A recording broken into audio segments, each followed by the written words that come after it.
மே மாதத்தின் முதல் ஓய்வு நாளிலே திருப்பந்தி ஆராதனைக்கு நேராக வந்திருக்கிற உங்கள் யாவரையும் வரவேற்கிறேன். வாசித்த வேத பகுதியை நாம் திருப்பிக் கொள்ளலாம்.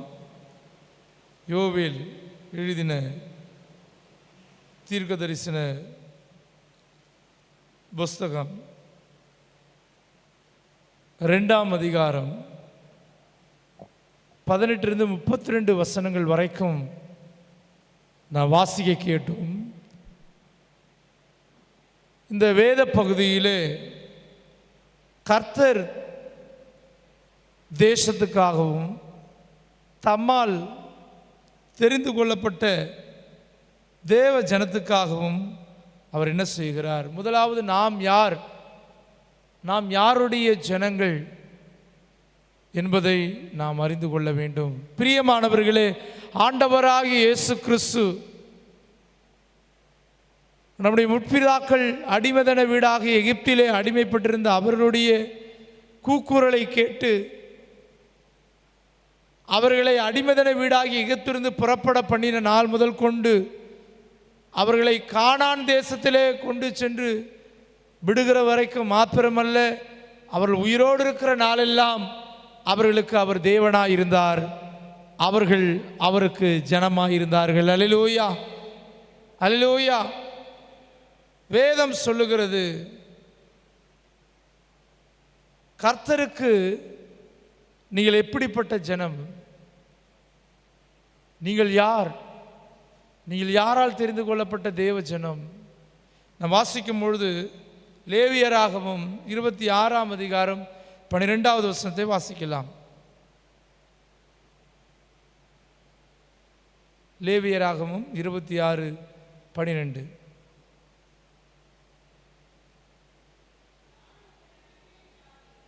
நான் உங்கள் நடுவிலே உலாவி நான் உங்கள் தேவனாயிருப்பேன்,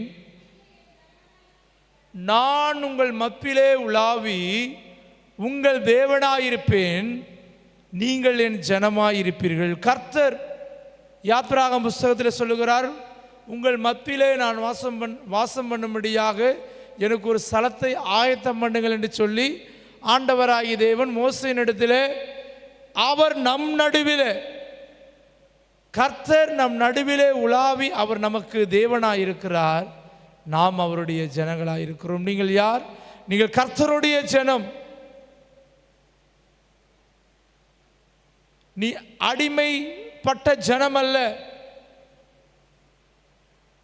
பிசாசின் கரத்தில் இருக்கிற ஜனம் அல்ல, துன்மார்க்கருடைய பிடியில் இருக்கிற ஜனம் அல்ல. நீங்களும் நானும் நாம் அனைவரும் கர்த்தருடைய ஜனம். கர்த்தர் நம்ம மத்தியில் உலாவுகிறாரா? எத்தனை பேர் விசுவாசிக்கிறீங்க? அல்லேலூயா.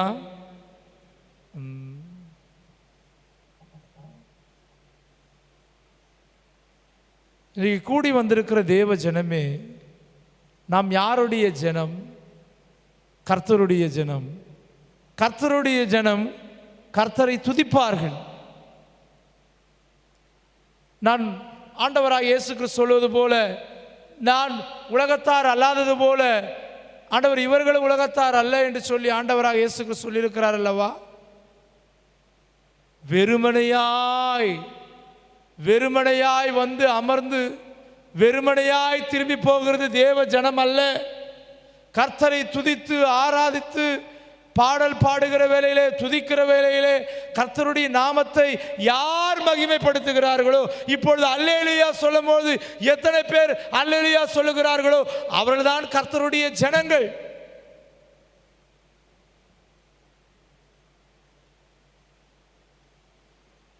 நாம் ஆண்டவராகிய இயேசு கிறிஸ்துவை ஏற்றுக்கொள்ளாத வழிபடாத நாட்களிலே உலக மக்களைப் போல வாழ்ந்து திரிந்தோம்.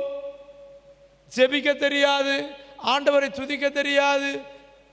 ஆனால் அவருடைய நாமத்தை அறிந்து யோவான் சுவிசேஷம் 1ஆம் அதிகாரம் 12வது வசனம் சொல்லுகிறபடி எத்தனை பேர் அவருடைய நாமத்தின் மீது விசுவாசம் வைத்திருக்கிறார்களோ அத்தனை பேர்களும் அவருடைய பிள்ளைகளாகும்படி ஆண்டவராகிய தேவன் அதிகாரம் கொடுத்திருக்கிறார். அல்லேலூயா, அல்லேலூயா.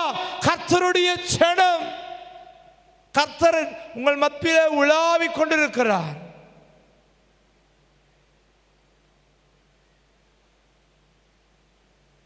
கர்த்தர் உங்கள் நடுவிலே உலாவி அவர் உங்களுக்கு யாராக இருப்பாராம்? தேவனாக இருப்பார். நாம் அனைவரும் அவருடைய ஜனங்களாக இருப்போம். இன்றைக்கு ஆண்டவருடைய ஜனத்துக்கும் உலகத்தார் இருக்கிற ஜனத்துக்கும் ஒரு வித்தியாசம் இல்லாத ஒரு வாழ்க்கையை வாழ்ந்து கொண்டிருக்கிறார்கள். கர்த்தரை தேடுகிறவர்களுக்கும் கர்த்தரை தேடாதவர்களுக்கும் ஒரு வித்தியாசம் உண்டு. நீதிமொழிகளில் வாசிக்கிறோம், பிள்ளையானாலும் அதனுடைய நடக்கையிலும் அதனுடைய செய்கையிலும் அது தெரிஞ்சிடும் அது எப்படிப்பட்ட பிள்ளைன்னு. இப்போ ஆண்டவருடைய பிள்ளைகளாய் ஆண்டவருடைய ஜனமாய் இருக்கிற நீங்களும் நானும் ஒன்று கூடி வருகிற திருச்சபையில் நாம் இணைந்து துதிக்கும் பொழுதுதான் கர்த்தருடைய நாமம் மகிமை அடையும். நாம் இணைந்து ஜெபிக்கும் பொழுதுதான், நாம் இணைந்து பாடும் பொழுதுதான் நாம் கர்த்தருடைய ஜனமாய் இருப்போம். உலகத்தாரை போல, உலக மக்களை போல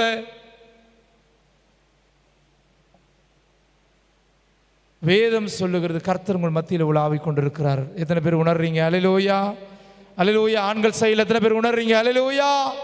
கர்த்தருடைய ஜனம் நீங்க மனுஷனுடைய கையில் இருக்கிற ஜனம் அல்ல. ஆளுகை செய்கிற ராஜாவுக்கு நீங்கள் அடிமை அல்ல. வானத்தையும் பூமியையும் சகலத்தையும் உண்டாக்கின கர்த்தருடைய ஜனங்கள் நீங்க. வேதம் சொல்லுகிறது அவர் உங்கள் மத்தியில் உலாவிக் கொண்டிருக்கிறார். அவர் உங்களுக்கு தேவனாய் இருக்கிறார். நாம் அவருடைய ஜனங்களாய் இருக்கிறோமா? வேதம் சொல்லுகிறது, ஒருவன் கிறிஸ்துவுக்குள் இருந்தால் புது சிருஷ்டியாய் இருக்கிறான், பழையவைகள் ஒழிந்து போயின, எல்லாம் புதிதாயின. இன்னும் பழைய வாழ்க்கையில் பழைய மனுஷனாக, உலக ஜனமாக, புறஜாதி ஜனமாக நாம் அமர்ந்து கொண்டிருக்கிறோமா? கர்த்தருடைய ஜனமாக நாம் அமர்ந்து கொண்டிருக்கிறோமா? நீ வந்திருக்கிற நம்மை நாம் சீர்தூக்கி பார்க்க வேண்டும். பிரியமானவர்களே, கர்த்தரை துதிக்கிற ஜனமாக, கர்த்தருடைய நாமத்தை மகிமைப்படுத்துகிற ஜனமாக நாம் காணப்படுகிறோமா? எனக்குள்ளே இருக்கிறதான அந்த பழைய வாழ்க்கை, இந்த பழைய பாவங்கள் எனக்குள்ளே இருக்குமானால் நான் கர்த்தரால் தெரிந்து கொள்ளப்பட்ட தேவ ஜனம் அல்ல, புது சிருஷ்டியாய். வேதம் சொல்லுகிறது, சங்கீதம் 33:12 வாசிக்கலாம். சங்கீதம் 33:12.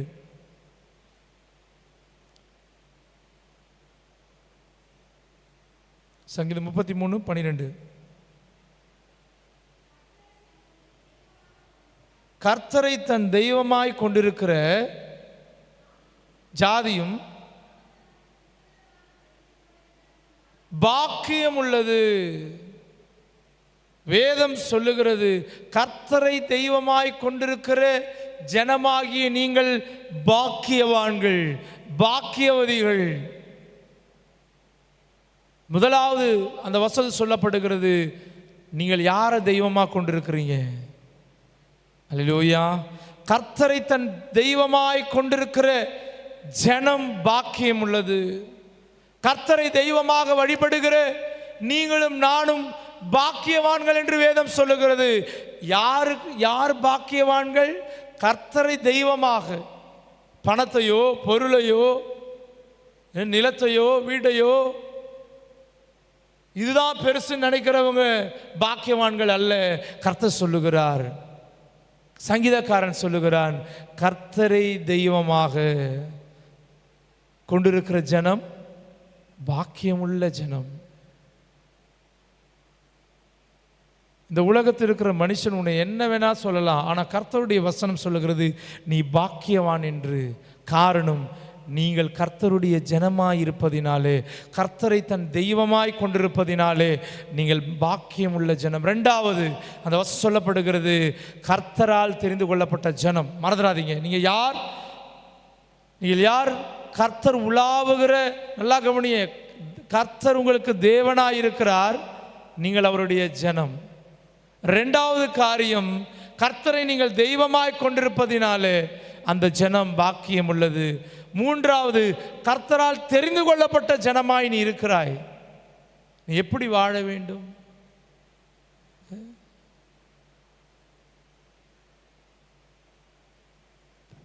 இப்போ 2 100 நோட்டு என் கையில் இருக்குது.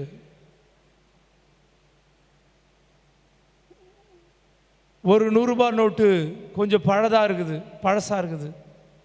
இன்னொரு 100 நோட்டு புதுசாக இருக்குது. இது ரெண்டுக்கும் வித்தியாசம் இருக்குது இல்லை? ரெண்டுத்துக்கும் வித்தியாசம் இருக்குது இல்லை? பழைய நோட்டு கொஞ்சம் அழுக்காக இருக்குது, புது நோட்டு. அப்போ கர்த்தருடைய ஜனமாகிய நீங்களும் நானும் பழையவைகள் எல்லாம் ஒழித்து புதிய சிருஷ்டியாக கர்த்தரால் தெரிந்து கொள்ளப்பட்ட ஜனமாக நாம் இந்த பூமியிலே ஜீவிக்க வேண்டும் என்பதை ஆண்டவர் விரும்புகிறார். இன்னும் பழைய காரியங்கள், பழைய வாழ்க்கை, ஆண்டவராக இயேசு கிறிஸ்து 39 ஆண்டுகளுக்கு முன்பதாக, 12 ஆண்டுகளுக்கு முன்பதாக, 10 ஆண்டு 20 ஆண்டு நம்மை தெரிந்து கொண்டாரே. தெரிந்து கொண்டு நம்முடைய இரத்தத்தை நம் மீது ஊற்றி நம்மை பரிசுத்தப்படுத்தி அவருடைய பிள்ளையாக மாற்றினாரே.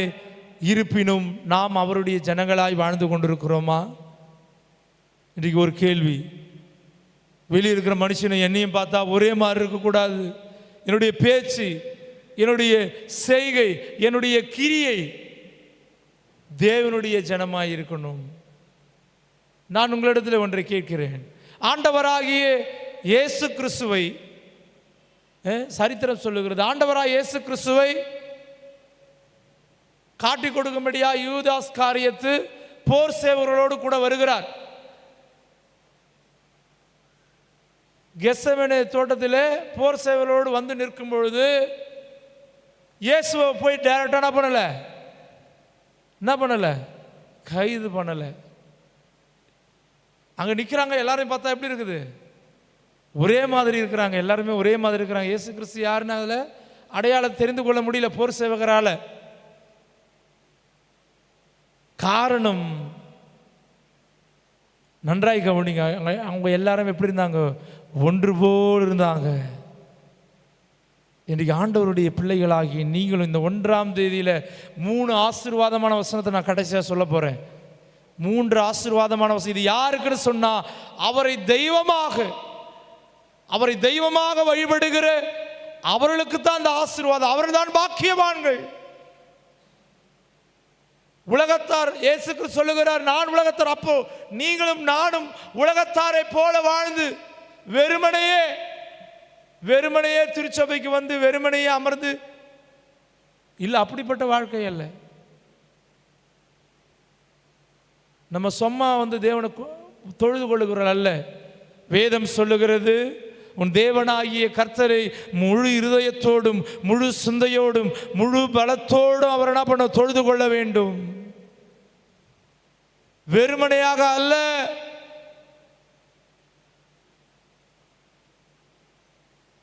ஆண்டவராகிய தேவனாலே தெரிந்து கொள்ளப்பட்ட தேவ ஜனமே, உன்னை பாக்கியவதி பாக்கியவான் என்று ஆண்டவர் சொல்லுகிறார். யாருக்கு அந்த ஸ்லாக்கியம்? கர்த்தரை தெய்வமாய் கொண்டிருக்கிற யாரெல்லாம் அவரை தெய்வமாய் கொண்டு உண்மையாய் அவர் வழிபடுகிறோமோ அவர்கள் தேவனால் தெரிந்து கொள்ளப்பட்ட தேவ ஜனம். அந்த ஜனம் பாக்கியம் உள்ளது. இன்றைக்கு பாக்கியவானாய் நாம் அமர்ந்து கொண்டிருக்கிறோமா? துர்பாக்கியவானா அமர்ந்து கொண்டிருக்கிறோமா? பாக்கியவதியாக இருக்கிறோமா? இல்லை துர்பாக்கியவதியாக இருக்கிறோமா? கர்த்தரை தொழுது கொள்ளுகிற ஜனத்துக்கும் நான் இப்படி சொல்லுகிறேன், கவனியுங்கள். எகிப்திலே கோசே என்கிற ஒரு நாடு இருந்தது. அந்த நாட்டிலே தான் இஸ்ரவேலர்கள் அந்த நாட்டில் இருந்தார்கள். 10 வாதைகள் எகிப்தின் மீது ஆண்டவர் கட்டளையிட்டார். ஆனால் கோசே நாட்டின் மீது எந்த ஒரு வாதையும் வரல. அல்லேலூயா சொல்லுங்க. காரணம், கர்த்தரால் தெரிந்து கொள்ளப்பட்ட ஜனத்துக்கு எந்த ஒரு சேதமும் வராது. வேதம் சொல்லுகிறது. சங்கீதம் 144:15 வாசிக்கலாம். சங்கீதம் 144:15.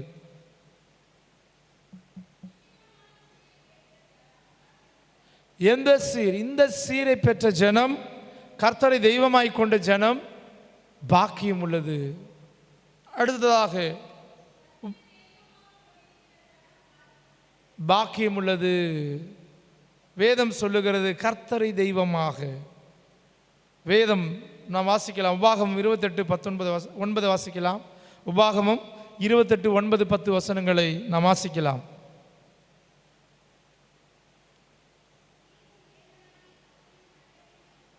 கை கொண்டு நடக்கும்போது பரிசுத்தமுள்ள ஜனம், தேவனை தெய்வமாய் கொண்டிருக்கிற ஜனம், தேவனால் தெரிந்து கொள்ளப்பட்ட தேவ ஜனம். அது மாத்திரமல்ல, நீங்கள் கர்த்தருக்கு பரிசுத்தமான ஜனம். அல்லேலூயா சொல்லுங்க. அல்லேலூயா. பரிசுத்தமா வாழறோமா? வேதம் என்ன சொல்லுகிறது? மறுபடியும் வாசிமா சத்தமா. கை கொண்டு அவருடைய வழிகள் நடக்கும் பொழுது கர்த்தர் உனக்கு ஆணையிட்டபடியே அவர் உங்களை தமக்கு பரிசுத்தமான ஜனமாக. ஒரு நவீன கால திருச்சபையை குறித்து ஒரு புத்தகத்தை நான் படித்தேன். சிலருடைய ஜெப வாழ்க்கை, சிலருடைய வேத வசனத்தினுடைய வாழ்க்கை, சிலருடைய ஆவிக்குரிய வாழ்க்கை எங்கே என்று நவீன கால திருச்சபையில் கேட்டால் நல்லா கவனிங்க. அவங்க எப்போ பரிசுத்தமாக ஜீவிப்பாங்கன்னா, திருப்பந்திக்கு வரும்போது பரிசுத்தவான்களைப் போல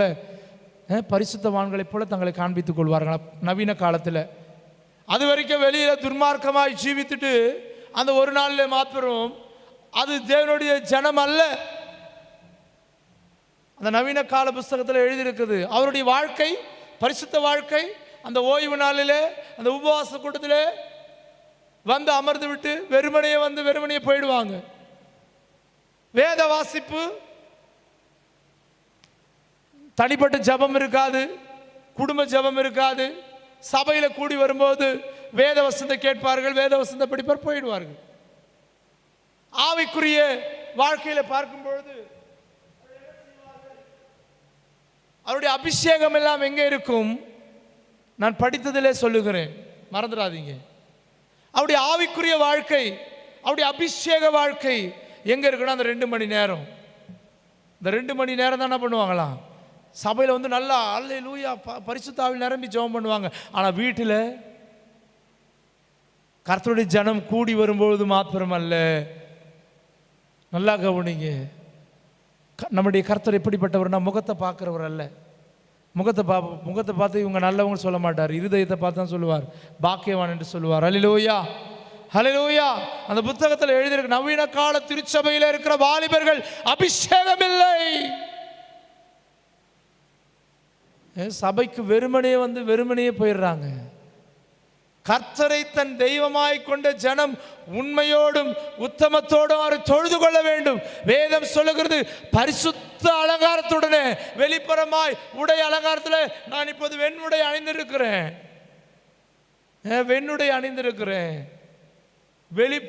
பிரகாரமாய் நான் வெண்ணுடை அணிந்திருப்பதினால் பரிசுத்தவானா இல்லை.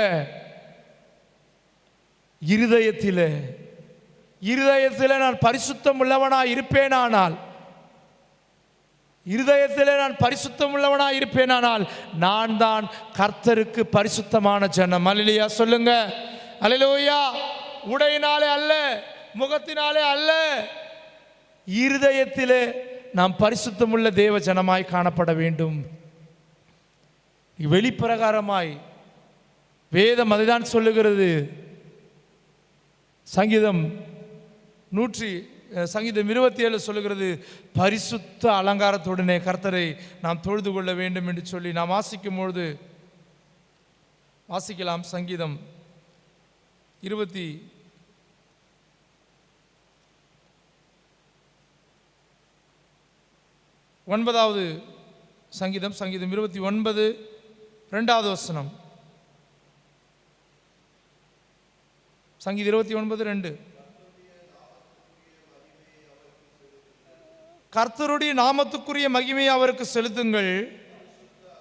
பரிசுத்த ஏன் சொன்னா, ஏன் நமக்கு பரிசுத்தம் வேணும்? அவர் சொல்லியிருக்கிறார், நான் பரிசுத்தர் ஆகையால் நீங்களும் பரிசுத்தராயிருங்கள். அவர் பரிசுத்தரானால் அவரை தொழுது கொள்ள வருகிற நீங்களும் நானும் எப்படிப்பட்ட ஜனமாய் இருக்க வேண்டும்? பரிசுத்தமுள்ள ஒரு ஜனமாயிருக்க வேண்டும். பரிசுத்தமுள்ள ஒரு ஜனமாயிருக்க வேண்டும். வேதம் அதை தான் சொல்லுகிறது. பரிசுத்த அலங்காரத்துடனே. அல்லேலூயா. அந்த அலங்காரம் எங்கே காணப்பட வேண்டும் என்று சொன்னால் இருதயத்திலே அந்த அலங்காரம் காணப்பட வேண்டும். கர்த்தர் எதை பார்க்கிறார்? அதை தான் சொல்லுங்க. சாமுவேலில் நாம் வாசிக்கும் பொழுது ஆண்டவர் சொல்லுகிறார், சாமுவேல் தீர்க்கதரிசி சொல்லுகிறார், அங்கு கர்த்தர் சொல்லும் பொழுது மனுஷன் முகத்தை பார்க்கிறான், ஆண்டவரோ இருதயத்தை பார்க்கிறார். அல்லேலூயா. இன்று யாரெல்லாம் பரிசுத்த பந்தியில பரிசுத்தத்தோடு நீங்கள் பங்கு பெற வேண்டுமானால் இன்றைக்கு ஆண்டவரத்தில் ஒப்பு கொடுக்கணும். ஆண்டவரே, நான் உமக்கு சொந்தமான பரிசுத்தமுள்ள ஜனமாய் என்னை மாற்றும் என்று சொல்லி வேதம் சொல்லுகிறது. நாம் கர்த்தருக்கு பரிசுத்தமான ஜனம் என்று சொல்லி நாம் தொடர்ந்து வாசிக்கும் பொழுது சங்கீதம் 2வது சங்கீதம் நாம் அங்கே வாசிக்கும் பொழுது 2வது சங்கீதத்தில் 11வது வசனத்தை நாம் வாசிக்கலாம். பயத்துடனே கர்த்தரை சேவியுங்கள், நடுக்கத்துடனே களி கூறுங்கள். வேதம் சொல்லுகிறது பிரியமானவர்களே, ஆண்டவரை தெய்வமாய் கொண்டிருக்கிற ஜனம் பரிசுத்தமாய் வாழணும். அவர் பரிசுத்தர்னு சொன்னால் நம்மள எப்படி இருக்கணும்? பரிசுத்தம் உள்ளவர்களாக இருக்க வேண்டும். உபாகமம் 31:7. இன்னொருவர் உபாகமம் 32:9. உபாகமம் 31:7. முதலாவது நபர் உபாகமம் 31:7 வாசிக்கலாம். பின்பு மோசே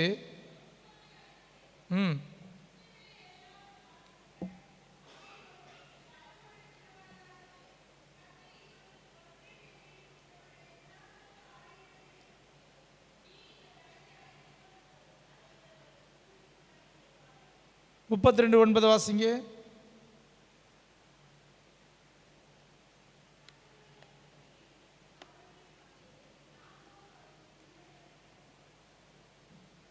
வேதம் சொல்லுகிறது, கர்த்தருடைய ஜனமே அவருடைய பங்கு. உபாகமம் 26ஆம் அதிகாரம் உபாகமம் 26:18. உபாகமம் 26:18 வாசிக்கலாம்.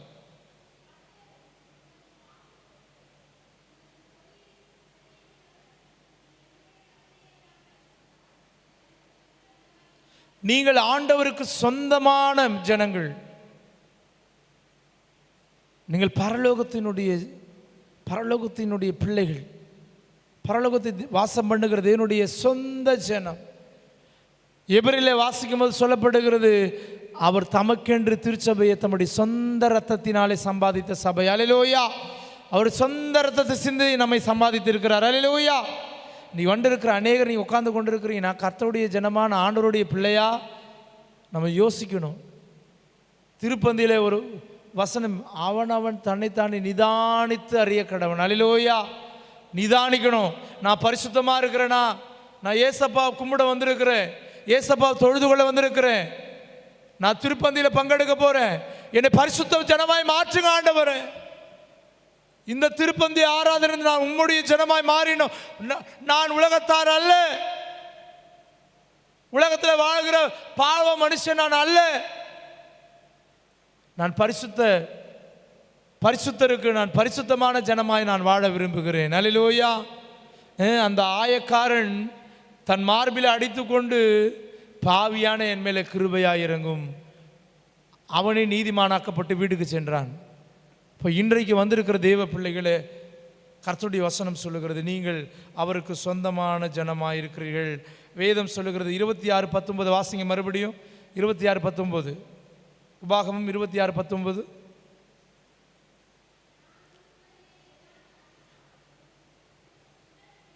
புகழ்ச்சியும் கீர்த்தியும் மகிமையும் செய்வேன் என்று நான் சொன்னபடியே. பரிசுத்தமுள்ள ஆண்டவர் எதை விரும்புகிறார்? தம்முடைய ஜனம் எப்படி இருக்கணும் விரும்புகிறார்? பரிசுத்தமாக இருக்கணும்னு விரும்புகிறார். நமக்குள்ள பரிசுத்தம் வேதம் சொல்லுகிறது, ஆதியாகம புத்தகத்தில் பாவம் வாசப்படியிலே படுத்திருக்கிறது. பரிசுத்த ஜனம் அதை மெரிச்சு போயிட்டே இருக்கும், அதை உடுத்தி கொள்ளாது, அதுக்கு மாறாக அந்த பாவத்தை என்ன பண்ணும், உதறி தள்ளிவிட்டு போகும். வேதம் சொல்லுகிறது, நீங்கள் அவருக்கு எப்படிப்பட்ட ஜனம்? பரிசுத்தமுள்ள ஜனம். அல்லேலூயா. வெளியே பார்க்கிற மக்கள், பிரதர் உங்களை பார்த்தா இந்த ஊரில் எத்தனை பேர் நமக்கு பயப்படுறாங்க? பாலவாக்கத்தில் நமக்கு எத்தனை பேர் பயப்படுறாங்க?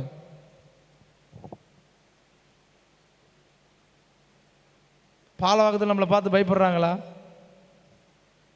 சகோதரி உன்னை பார்த்து பயப்படுறாங்களா? பயப்படுவாங்க. எப்போ தெரியுமா? அப்போஸ்தலர் நாட்களில் பரிசுத்த ஆவியானவர் அவர்கள் மேலே இறங்கினதினால அவர்கள் அநேக அற்புதங்கள் செய்தார்கள். அது மாத்திரமல்ல, வேதம் சொல்லுகிறது எல்லாருக்கும் பயம் உண்டாயிற்று. எல்லாருக்கும் நாய் உண்டாயிற்று, பயம் உண்டாயிற்று. காரணம், பரிசுத்த ஆவியானவர் அவர்களை கொண்டு செய்த கிரியை வித்தியாசமானது. பிசாசு பிடிச்சிருக்குது, வியாதிஸ்தர் இருக்கிறாங்க பாலவாக்கத்தில், சுற்றுப்பகுதியில் வியாதிஸ்தர்கள், பாவத்தின் பிடியில் இருக்கிறவர்கள், பிசாசு பிடித்தவர்கள். நீங்கள் போய் ஜெபம் பண்ணி பாருங்க. அந்த வீட்டார் என்ன சொல்லுவாங்க? இந்த அக்கா கிட்ட ஏதோ ஒரு பவர் இருக்குதுடா, இந்த அண்ணன் கிட்ட ஏதோ ஒரு பவர் இருக்குதுடா. அல்லேலூயா. நிச்சயமாக பயப்படுவாங்க, நிச்சயமாக பயப்படுவாங்க. இவர் தொட்டா சுகமாகுது. நான் அதை தான் சொன்னேன். பரிசுத்த ஆவியானவரும் இயேசு கிறிஸ்து என்கிற தலைப்பில் ஆண்டவராக இயேசு கிறிஸ்துவை ஏற்றுக்கொண்ட அனைவருக்குமே 120 பேருக்குமே பரிசுத்த ஆவியானவர். வர்றங்களில் வித்தியாசம் உண்டு, ஊழியங்களில் வித்தியாசம் உண்டு, ஆனால் ஆவியானவர் ஒருவரே. அதே பரிசுத்த ஆவியானவர் தான் ஊழியக்காரருக்கும் கொடுக்கப்பட்டார், விசுவாசிகளும் கொடுக்கப்பட்டார். விசுவாசிகளும் அற்புதம் செய்தாங்க, ஊழியக்காரர்கள் அற்புதம் செய்தாங்க. ஆனால் ஆவியானவர் நாம் எப்படி பயன்படுத்துகிறோம்? பரிசுத்த ஆவியானவரை நமக்குள்ள செயல்படுறாரா? ஒரே ஒரு வரத்தை, 9 வரத்தை கொடுத்துருக்கிறாரு. ஆனால் ஒரே ஒரு வரம், என்ன வரம் தெரியுமா? அந்நிய பாஷையை பேசுகிற வரத்தை மாத்திரம் தான் நம்ம பெற்றுக்கொண்டிருக்கிறோம். விசுவாச வரம் இருக்கிறது. இப்போ தேவ ஜனத்தை வெளியேறது பார்க்கிற மக்கள் பார்த்து பிரமிப்பார்கள், ஆச்சரியப்படுவார்கள், அவர்கள் பயப்படுவார்கள். நம்மை பார்த்து பயப்படுகிறார்களா? நீங்கள் கர்த்தருடைய ஜனமாக இருப்பீர்களானால், பரிசுத்த ஆவியான உங்களுக்குள்ளே வாசம் பண்ணுவாரானால் உங்களை பார்த்து பயப்படுவார்கள். அல்லேலூயா, அல்லேலூயா. நான் 3 காரியங்களை சொல்ல போகிறேன். ஏசாயா 48:17 நாம் வாசிக்கலாம். ஏசாயா 48:17 நான் முடிக்க போகிறேன். ஏசாயா 48:17 வாசிக்கலாம்.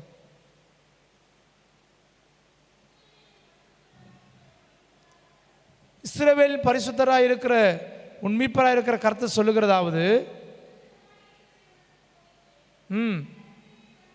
ஆண்டவர் சொல்லுகிறார், நீங்கள் என்னுடைய ஜனமாக இருக்கிறதுனாலே நீங்கள் நடக்க வேண்டிய வழியில் நாங்கள் உங்களுக்கு நடத்தி உங்களை போதித்து உங்கள் தேவனாகிய கர்த்தர் நானே. அல்லேலூயா, அல்லேலூயா. கர்த்தர் உங்களை நடத்துவார். இப்போது 3 வசனங்களை நாம் வாசிக்கலாம். யோவேல் தீர்க்கதரிசன புஸ்தகம் 2ஆம் அதிகாரம் 26வது வசனத்தை வாசிக்கலாம். கர்த்தர் தம்முடைய ஜனத்திற்கு என்ன செய்ய போகிறார்? தம்முடைய ஜனத்துக்கு அவர் என்ன செய்வார்? வாசிக்கலாம். நீங்கள் சம்பூர்ணமாய் சாப்பிட்டு திருப்தி அடைந்து உங்களை அதிசயமாய் நடத்தி வந்த, நல்ல கவனியா, உங்களை நடத்தி வந்த உங்கள் தேவனாகிய கர்த்தரை அவருடைய ஜனங்களாகி நீங்கள் அவரை துதிக்கும் பொழுது ஆண்டவர் சொல்லுகிறார், தம்முடைய ஜனத்தை அவர் எப்போதும் கைவிடவே மாட்டார். அல்லேலூயா.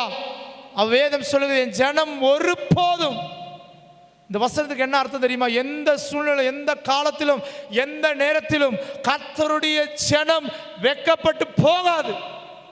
ஒருவேளை உங்கள் குடும்பத்தார், உங்கள் வேலை ஸ்தானத்தில், நீங்கள் வாழுகிற பகுதியில் உங்களை யாருன்னா வெட்கப்படுத்த நினைச்சாங்கன்னா அவர்கள் மத்தியில் கர்த்தர் உங்கள் தலைகளை உயர்த்துவார். அல்லேலூயா. வேதம் சொல்லுகிறது, என் ஜனம் ஒருபோதும் ஒரு காலமும் வெட்கப்பட்டு போகாது. அல்லேலூயா. நீ எந்த இடத்துல அவமானப்படுகிறாயோ, எந்த இடத்துல உன்னை தாழ்த்துகிறார்களோ, கர்த்தர் நிச்சயமாய் உன்னை உயர்த்துவார். அல்லேலூயா. யோசேப்பினுடைய சகோதரர்கள் எல்லாரும் அவனை என்ன செய்தார்கள்? அவனை அடித்து கொள்ளும்படியே நடத்தார்கள். உனக்கு ஒன்றும் தெரியாது. ஆனால் அந்த யோசேப்பினுடைய அரிக்கட்டு தான் எழும்பி நின்றது. அல்லேலூயா. அதுபோல எந்த கர்த்தருடைய ஜனத்தை ஆண்டவர் எப்பொழுதுமே ஒருபோதும் அவர் என்ன பண்ண மாட்டார்? வெக்கப்பட்டு போக மாட்டாங்க. சங்கீதம் 34:4-5 வசனங்கள் வாசிக்கலாம்.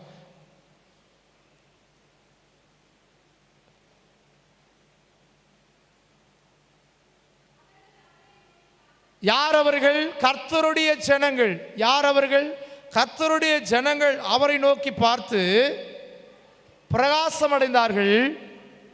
யாரெல்லாம் இன்றைக்கு வந்திருக்கிற யாரெல்லாம் நான் ஆண்டவருடைய பிள்ளை, பாடல் இருக்குதுல, நான் இயேசுவின் பிள்ளை, பயமே இல்லை. பாடல் பாடுவதில் மாத்திரமல்ல, அந்த பாடல் நம்முடைய வாழ்க்கையை சார்ந்திருக்க வேண்டும். வேதம் என்ன சொல்லுகிறது? அவரை நோக்கி பார்த்து பிரகாசம் அடைந்தார்கள். அவர்கள் முகங்கள், யார் ஆண்டவரை கர்த்தர் தெய்வமாய் கொண்டிருக்கிற ஜனம் அவரை நோக்கி பார்க்கும்போது அவருடைய முகங்கள் எந்த இடத்துல என்ன பண்ணாது? வெட்கப்பட்டு போகாது. ரெண்டாவது, முதல் ஆசீர்வாதம், நீங்க எங்கேயும் கர்த்தருடைய ஜனத்தை கர்த்தர் எங்கேயும் என்ன பண்ண மாட்டாரு?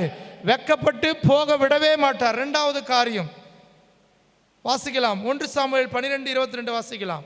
1 சாமுவேல் 12:22. கர்த்தர் தம்முடைய ஜனங்களுக்கு என்ன செய்வார்? அவர் வெட்கப்பட விடவே மாட்டார்.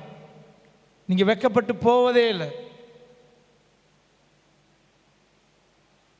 இல்லையா? 1 வாசிங்க. ஜனமாக்கிக் கொள்ள பிரியமானபடியால் தம்முடைய ஜனத்தை, நல்லா கவனிய, இந்த உலகத்தில் கட்டின கணவன், பெற்றெடுத்த பிள்ளை, கட்டின மனைவி, உறவுகள் எல்லாம் கைவிடலாம். உங்களை யார் வேணா கைவிடலாம். ஆனால் ஆண்டவர் சொல்லுகிறார், தம்முடைய ஜனத்தை அவர் என்ன பண்ண மாட்டாராம்? கைவிடவே மாட்டார். ஹல்லேலூயா, ஹல்லேலூயா.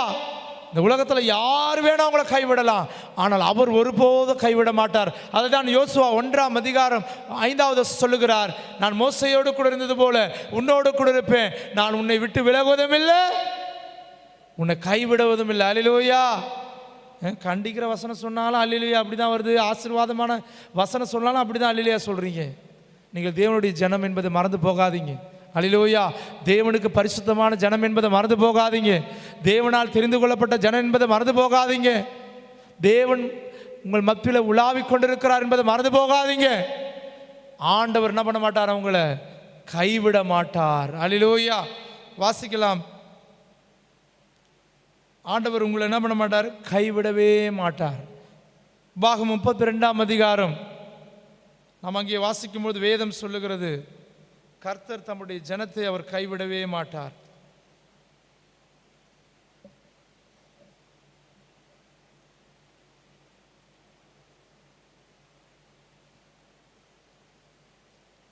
நாம் அங்கே வாசிக்கும் பொழுது வேதம் இவ்விதமாய் சொல்லுகிறது. 31ஆம் அதிகாரம் 6வது வசனம். 31:6. 31:6 வாசிக்கலாமா? 6 மற்றும் 8.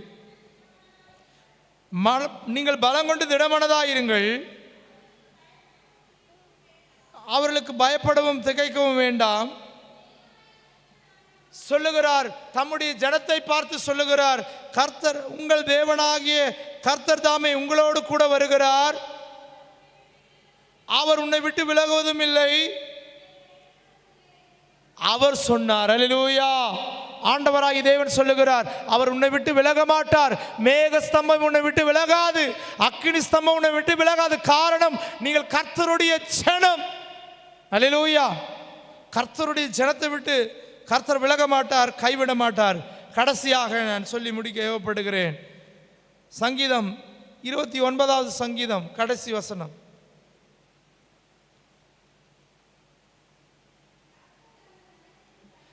பாருங்க, கர்த்தர் கொடுக்கிற இந்த மே மாதத்தில் முதல் ஆராதனையில் கர்த்தர் பரிசுத்தமாக தெரிந்து கொண்ட ஜனத்துக்கு ஆண்டவர் வாக்கு பண்ணுகிறார். கர்த்தர் தம்முடைய ஜனத்திற்கு பலன் கொடுப்பார். ரெண்டாவது காரியம், கர்த்தர் தம்முடைய ஜனத்துக்கு சமாதானத்தை அருளி.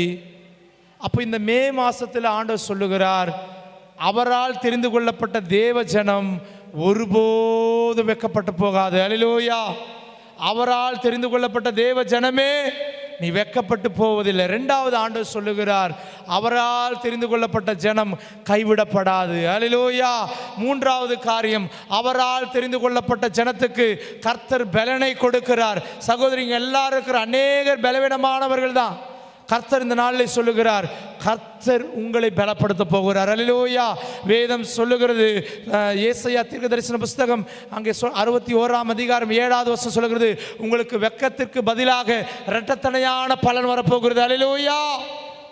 வெட்கத்திற்கு பதிலாக கர்த்தர் இரட்டத்தனையான பலனை கொடுக்க போகிறார். அது மாத்திரமல்ல, அதே ஏசாயா தீர்க்கதரிசன புஸ்தகத்தில் சொல்லப்படுகிறது, கர்த்தருக்காய் காத்திருக்கிற உங்களுக்கு கர்த்தர் புதிய பலனை கொடுக்க போகிறார். அல்லேலூயா. ஆகையினால் இன்றைக்கு வந்திருக்கிற நம் அனைவருமே கொஞ்சம் சிந்திச்சு பார்க்கணுங்க. நான் உண்மையிலே கிறிஸ்தவனாய் வாழுகிறேன்னா? புதிய ஏற்பாட்டிலே ஆவிக்குரிய அபிஷேகத்தை பெற்ற பின்பு அப்போஸ்தலர் நடபடிகள் 11ஆம் அதிகாரத்தில் இயேசு கிறிஸ்து போலவே அவருடைய சீஷர்கள் 120 பேர், அதன் பின்பு 3000 பேர், எல்லாரும் பார்த்தீங்கன்னா இயேசு கிறிஸ்து என்ன செயலை செய்தாரோ, இயேசு கிறிஸ்து என்னென்ன கிரியைகள்லாம் செய்தாரோ, என்னென்னலாம் உபதேசம் பண்ணினாரோ, அதை அவருடைய சீஷர்களும் அவரால் தெரிந்து கொள்ளப்பட்ட தேவ ஜனமும் அதை செய்தது. அங்கே தான் உங்களுக்கு பேர் வருது. என்ன பேர்னா கிறிஸ்தவர்கள். அல்லேலூயா. யார் கிறிஸ்தவர்கள்? கிறிஸ்துவனுடைய அடிச்சுவடுகளை பின்பற்றுகிறவர்கள், கிறிஸ்துவனுடைய சுவிசேஷத்தை சொல்லுகிறவர்கள், கிறிஸ்து செய்த அற்புதங்களை செய்கிறவர்கள் தான் யாரு? அவர்களை பார்த்து தான் என்ன பண்ணாங்க ஜனங்க எல்லாரும். நல்லா கவனிங்க. லவோதிக்கேயாவில் அங்கே பார்த்தீங்க சொன்னால் அங்கே தான் அவங்களுக்கு என்ன பேர் வந்துச்சு? கிறிஸ்தவர்கள் பேர் வந்துச்சு. காரணம், கிறிஸ்தவர்களை போலவே இருந்தாங்க. இயேசு கிறிஸ்துவை போல அன்பு காட்டுவதில்லை, இரக்கம் பாராட்டுவதில்லை. அவர்கள் தேவனுடைய ஜனமாக இருந்தார்கள். மக்கள் எல்லாரும் ஆண்டவராக இயேசு கிறிஸ்துவை ஏற்றுக்கொண்டார்கள். ஆகையினாலே ஆண்டவர் சொல்லுகிறார், தம்முடைய ஜனத்தை அவர் வெட்கப்படுத்த விடமாட்டார். இந்த மாதத்தில் ஆண்டவர் சொல்லுகிறார், அவர் உங்களை வெட்கப்படுத்த விடமாட்டார், உங்களை கைவிட மாட்டார், உங்களுக்கு பலனை கொடுப்பார், உங்களுக்கு சமாதானத்தை கொடுப்பார், உங்களை அவர் ஆசீர்வதிப்பார். ஆபிரகாமுக்கு உண்டான ஆசீர்வாதங்கள், தாவீதுக்கு உண்டான எல்லா ஆசீர்வாதங்கள், உபாகமம் 28ஆம் அதிகாரம் சொல்லப்பட்டிருக்கிற எல்லா ஆசீர்வாதங்களும் உங்கள் தலை மீது வந்து பலிக்க வேண்டுமானால் நீங்கள் அவருடைய ஜனமாக இருந்தால் தான் அது பலிக்கும். அந்த வாக்குத்தத்தங்கள்லாம் நம்முடைய வாழ்க்கையில் வாக்குத்தத்தங்கள்லாம் நிறைவேறணும்னு சொன்னால் நாம் அவருடைய ஜனமாக இருந்தால் தான் நிறைவேறும், அவருடைய பிள்ளைகளாக இருந்தால் தான் நிறைவேறும். ஆகையினால் இன்று வந்திருக்கிற நாம் அனைவரும் முழந்தால் படியிட்டு ஆண்டவரிடத்தில் நாம் ஒப்பு கொடுத்து நாம் ஜெபிக்கலாம்.